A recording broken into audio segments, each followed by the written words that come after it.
Hello friends, ഇന്ന് നമ്മൾ നോക്കുന്ന വീഡിയോ നമ്മൾ ഡ്രൈനേജ് സിസ്റ്റം, ബാത്റൂമുകളിൽ നിന്ന് വരുന്ന ഡ്രൈനേജ്, അത് ക്ലോസറ്റിൽ നിന്ന് വരുന്ന ഡ്രൈനേജ് സിസ്റ്റം നമ്മൾ ചെയ്യുന്ന സമയത്ത് എന്തെല്ലാം കാര്യങ്ങൾ ശ്രദ്ധിച്ചു കഴിഞ്ഞാൽ മാക്സിമം ബ്ലോക്ക് കാര്യങ്ങളൊക്കെ ഒഴിവാക്കാമെന്നും, അതുപോലെ തന്നെ നമുക്ക് ഈ എയറിൻ്റെ സിസ്റ്റം കൊടുത്തിട്ടുണ്ടെങ്കിൽ സ്മെല്ല് കാര്യങ്ങളൊക്കെ മാക്സിമം ഒഴിവാക്കാമെന്നും, അതുപോലെ തന്നെ ബ്ലോക്കിന് നമുക്ക് മാക്സിമം ബ്ലോക്ക് വരാത്ത രീതിയിൽ ഏതൊക്കെ ഫിറ്റിങ്സുകളാണ് യൂസ് ചെയ്യേണ്ടതെന്ന്, ഏതൊക്കെ ഫിറ്റിങ്സുകൾ ഉപയോഗിക്കരുതെന്നുള്ള ഫുൾ ഡീറ്റെയിൽ വീഡിയോ ആണ് ഇന്നത്തെ വീഡിയോയിൽ നമ്മൾ നോക്കാൻ പോകുന്നത്.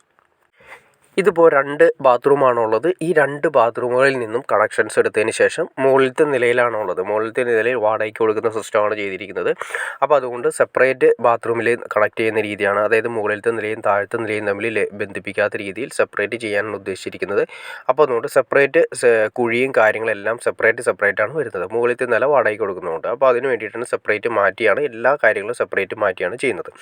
അപ്പോൾ അത് ആദ്യമേ ചെയ്യേണ്ട കാര്യങ്ങളൊക്കെ തന്നെയാണെന്ന് നമുക്ക് നോക്കാം. ആദ്യമേ തന്നെ നമുക്ക് നോക്കുന്നത് വെച്ചിട്ടുണ്ടെങ്കിൽ നമ്മൾ 2 ബാത്റൂമാണ് ഞാൻ പറഞ്ഞു. ഫസ്റ്റ് ബാത്റൂം ഇവിടെ നിന്നാണ് തുടങ്ങുന്നത്. ആദ്യമേ തന്നെ നമ്മൾ ബാത്റൂമിൻ്റെ അവിടെ നിന്ന് ഡ്രൈനേജ് ഇറങ്ങിയിരിക്കുന്നത് ഒരു ഡോർ എൽബോ ആണ് കൊടുക്കുന്നത്. ഡോർ എൽബോ കൊടുത്തതിന് ശേഷം അത് നേരെ താഴേക്ക് കൊടുത്തിരിക്കുന്നു.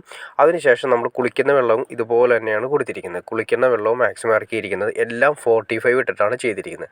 പിന്നെ ഈ ഡോറ് നമുക്ക് കാണാൻ സാധിക്കും. എന്തെങ്കിലും ബ്ലോക്ക് കാര്യങ്ങൾ ഉണ്ടാകുന്ന സമയത്ത് നമുക്ക് ഡോറ് അഴിച്ച് നമുക്ക് നോക്കാൻ പറ്റും. അതായത് നമ്മൾ എന്തെങ്കിലും ബ്ലോക്ക് കാര്യങ്ങൾ പ്രതീക്ഷിക്കുന്ന സമയത്ത് നമുക്കത് കംപ്ലയിൻറ്റ് ക്ലിയർ ചെയ്യണമെങ്കിൽ നമുക്ക് ആ ഡോർ അഴിക്കാനുള്ള ഓപ്ഷൻ അവിടെ കൊടുക്കണം. ഡോർ എൽബോ കൊടുത്തു കഴിഞ്ഞാൽ നമുക്ക് പെട്ടെന്ന് കംപ്ലയിൻറ്റ് കണ്ടുപിടിക്കാൻ പറ്റും, ബ്ലോക്ക് കാര്യങ്ങൾ ഉണ്ടെന്നുണ്ടെങ്കിൽ കണ്ടുപിടിക്കാൻ പറ്റും.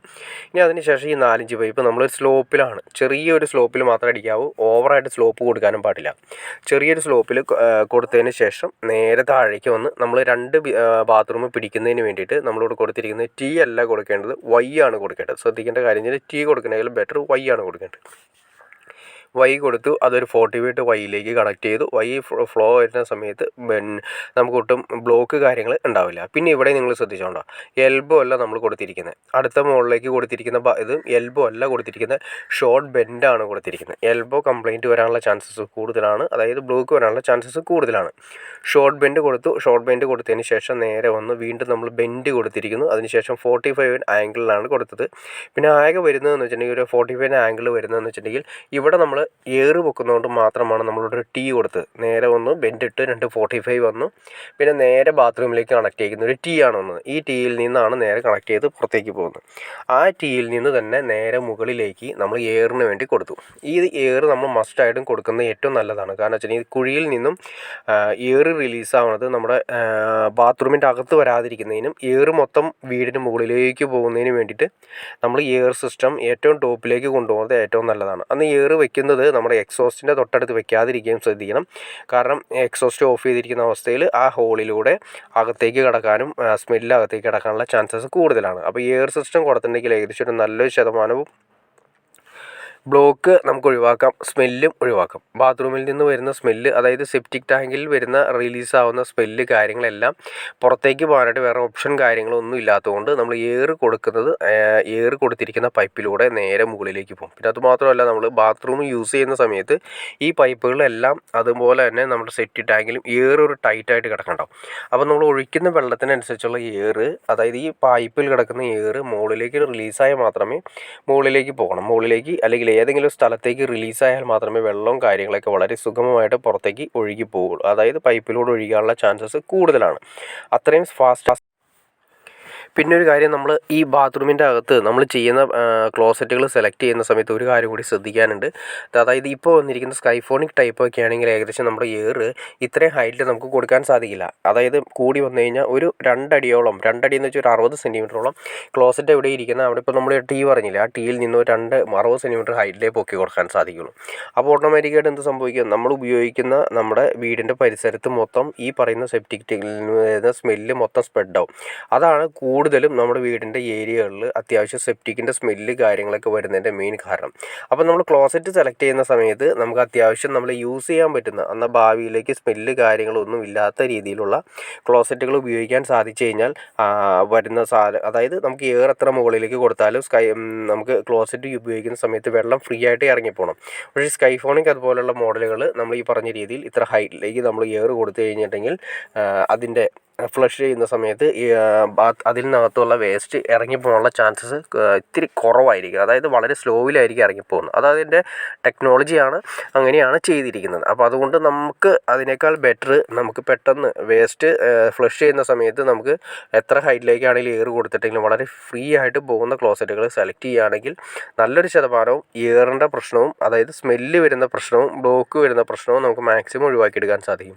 ഇത് തുടക്കത്തിലേ തന്നെ ഈ ക്ലോസറ്റുകൾ നമ്മളെക്കുറിച്ച് വ്യക്തമായിട്ട് അറിഞ്ഞിരുന്നു കഴിഞ്ഞാൽ നമ്മുടെ വീടുകളിൽ മാക്സിമം നല്ല രീതിയിലുള്ള ക്ലോസറ്റുകൾ ഉപയോഗിച്ച് കഴിഞ്ഞാൽ നമുക്ക് ഈ പ്രശ്നങ്ങൾ ഒഴിവാക്കാൻ സാധിക്കും. മിക്ക സ്ഥലങ്ങളിൽ സംഭവിക്കുന്നത് ഇതുപോലുള്ള ക്ലോസറ്റുകൾ വെച്ചതിന് ശേഷം സ്മെല്ല് വരുമ്പോഴായിരിക്കും പിന്നെ അതിനെക്കുറിച്ച് ആലോചിക്കുന്നത്. അതിനേക്കാൾ ബെറ്റർ നമുക്ക് ഇതിനെക്കുറിച്ച് വ്യക്തമായിട്ടൊന്ന് അറിഞ്ഞിരുന്നാൽ നമുക്ക് ആ ലെവലിൽ അതിന് വേണ്ട കാര്യങ്ങളൊക്കെ ചെയ്യാൻ സാധിക്കും. അപ്പോൾ നമ്മൾ കൊടുത്തിരിക്കുന്ന 4-5 കാര്യങ്ങളൊക്കെ അതുപോലെ തന്നെയാണ് നമ്മൾ 2 ഇഞ്ച് കൊടുത്തിരിക്കുന്നത്. നിങ്ങൾക്ക് കാണാൻ സാധിക്കും 2 ഇഞ്ച്, അതായത് നമ്മൾ കുളിക്കുന്ന വെള്ളം പോകുന്നത് ഇതേ രീതിയിൽ തന്നെയാണ് നമ്മൾ കൊടുത്തിരിക്കുന്നത്. അതായത് നേരെ തൊട്ടടുത്ത് തന്നെ ഒരു എയർ സിസ്റ്റം കൊടുത്തിട്ടുണ്ട്. ആ എയർ സിസ്റ്റത്തിന് കാര്യങ്ങളെല്ലാം നേരെ താഴേക്കാണ് കൊടുത്തതിന് ശേഷം എയറിൻ്റെ പൈപ്പ് മുകളിൽ ജസ്റ്റ് ഒരു എയർ കൗൾട്ട് കൊടുത്തിരിക്കുന്നു. അതിനുശേഷം ഈ പറയുന്ന 2 ബാത്റൂമിൽ നിന്നും സെപ്പറേറ്റ് പൈപ്പുകൾ നേരെ താഴേക്കാണ് ഇറങ്ങിയിരിക്കുന്നത്. അത് നേരെ പോകുന്നത് കുഴിയിലേക്കാണ് പോകുന്നത്. അതായത് സെപ്പറേറ്റ് കുളിക്കുന്ന വെള്ളത്തിനൊരു സെപ്പറേറ്റ് കുഴി കൊടുത്തിട്ടുണ്ട്. പിന്നെ അതുപോലെ തന്നെ സെപ്റ്റിക്കിന് സെപ്പറേറ്റ് ഒരു കുഴി വരുന്നുണ്ട്. പിന്നെ നമ്മൾ കിച്ചണിൻ്റെ സിങ്കിന് വേണ്ടിയിട്ട് സെപ്പറേറ്റ് ഒരു കുഴി വരുന്നുണ്ട്. അങ്ങനെ 3 സെപ്പറേറ്റ് കുഴികളിലേക്കാണ് സെപ്പറേറ്റ് മാറ്റിയാണ് ഇട്ടിരിക്കുന്നത്. ഈ കുളിക്കുന്ന വെള്ളത്തിൻ്റെയും സിങ്കിൻ്റെയും സെപ്പറേറ്റ് ഇടേണ്ട ആവശ്യമുണ്ടോ എന്ന് ജസ്റ്റ് ഒരു ചോദ്യം ഉണ്ടാവുമായിരിക്കാം. നിങ്ങൾക്ക് അതിനെക്കുറിച്ച് എന്തെങ്കിലും ഡൗട്ട്സ് ഉണ്ടെങ്കിൽ തീർച്ചയായിട്ടും നിങ്ങൾ കമൻറ്റ് ചെയ്താൽ മതി. നമുക്കതല്ലെങ്കിൽ ഞാൻ ഇതിന് മുന്നേ ഒരു വീഡിയോ ചെയ്തിട്ടുണ്ട്, എന്തുകൊണ്ടാണ് സെപ്പറേറ്റ് കുഴികൾ വേണമെന്ന് പറയുന്നതിൻ്റെ കാരണം.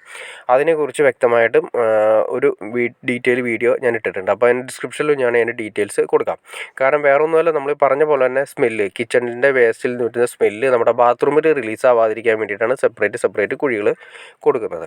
അതുപോലെ തന്നെയാണ് നമ്മൾ ഇപ്പോൾ ഈ ഓവർഫ്ലോ, അതായത് 4-5 വരുന്ന ഓവർഫ്ലോയും ഇതുപോലെ തന്നെ സെപ്പറേറ്റ് ഒരു കുഴി മാറ്റി കൊടുക്കണം. ആ ഓവർഫ്ലോയിലേക്ക് സെപ്റ്റിക് ടാങ്കിൻ്റെ കുഴിയിലെ ഓവർഫ്ലോ വരുന്നതിലേക്ക് വേറെ കുളിക്കുന്ന വെള്ളത്തിൻ്റെയോ അതൊന്നും കണക്ട് ചെയ്യാതിരിക്കുന്നതാണ് ഏറ്റവും നല്ലത്. നമുക്ക് എളുപ്പം നോക്കി ചെയ്ത് കഴിഞ്ഞാൽ പിന്നീട് പ്രശ്നങ്ങളുണ്ടായി കഴിഞ്ഞിട്ടുണ്ടെങ്കിൽ സ്മെല്ല് കാര്യങ്ങൾ ഉണ്ടാകുന്ന സമയത്ത് പിന്നീട് വീണ്ടും ഒരു വലിയൊരു പൈസ മുടക്കിയാൽ മാത്രമേ നമുക്ക് അതിൽ നിന്നും ഒരു മാറ്റം ഉണ്ടാക്കാൻ സാധിക്കുകയുള്ളൂ. അപ്പോൾ അതുകൊണ്ട് ആദ്യമേ തന്നെ ചെയ്യുന്ന സമയത്ത്, നമ്മൾ പ്ലംബിങ് ചെയ്യുന്ന സമയത്ത് അതുപോലുള്ള നല്ല രീതിയിൽ കാര്യങ്ങൾ ചെയ്താൽ പിന്നീട് നമുക്ക് അവിടേക്ക് തിരിഞ്ഞു നോക്കേണ്ട കാര്യം വരുന്നില്ല. എത്ര കാലം വേണമെങ്കിലും നമുക്കത് യൂസ് ചെയ്യാൻ സാധിക്കും. കിച്ചണിലെ ഏരിയയിൽ മാത്രമാണ് പെട്ടെന്ന് വേസ്റ്റ് കാര്യങ്ങളൊക്കെ നിറയുന്നത്. അപ്പോൾ അതുകൊണ്ട് വളരെ സിമ്പിളായിട്ട് നമുക്കത് വേസ്റ്റ് നീക്കം ചെയ്യാൻ സാധിക്കും. ഓക്കെ ഫ്രണ്ട്സ്, അപ്പോൾ നിങ്ങൾക്ക് ഈ വീഡിയോ ഉപകാരപ്പെട്ടു എന്ന് ഞാൻ വിചാരിക്കുന്നു. ഇനി എന്തെങ്കിലും ഡൗട്ട്സോ കാര്യങ്ങളോ ഉണ്ടെങ്കിൽ തീർച്ചയായിട്ടും കമൻറ്റ് ചെയ്യാൻ മടിക്കരുത്. അതുപോലെ ഷെയർ ചെയ്യാൻ മടിക്കരുത്, സബ്സ്ക്രൈബ് ചെയ്യാൻ മടിക്കരുത്. തീർച്ചയായിട്ടും ലൈക്ക് ചെയ്യുക. കാരണം പുതിയ വീഡിയോകളും അതുപോലെ തന്നെ ഇതുപോലെയുള്ള വർക്കുകൾ ചെയ്യുന്ന സമയത്ത് ഇതുപോലുള്ള കാര്യങ്ങൾ അറിഞ്ഞിരുന്നു കഴിഞ്ഞിട്ടുണ്ടെങ്കിൽ പെട്ടെന്ന് നമുക്ക് അതിനെക്കുറിച്ചൊരു തീരുമാനം എടുക്കാനും പെട്ടെന്ന് കാര്യങ്ങളിലേക്ക് ചെയ്യാനും സാധിക്കും. അപ്പോൾ അതുകൊണ്ട് പുതിയ വീഡിയോ വയ്ക്കുന്ന ആളുകളിലേക്ക് മാക്സിമം ഷെയർ ചെയ്ത് കൊടുക്കുക. നിങ്ങൾ ലൈക്ക് ചെയ്താൽ മാത്രമേ ഇതുപോലുള്ള വീഡിയോസ് അവരുടെ കൈകളിൽ എത്തിച്ചേരുള്ളൂ. അപ്പോൾ അതുകൊണ്ട് തീർച്ചയായിട്ടും ലൈക്ക് ചെയ്തേക്കാം. ഓക്കെ ഫ്രണ്ട്സ്, അടുത്ത വീഡിയോയിൽ കാണുന്നവരെ ഓക്കെ.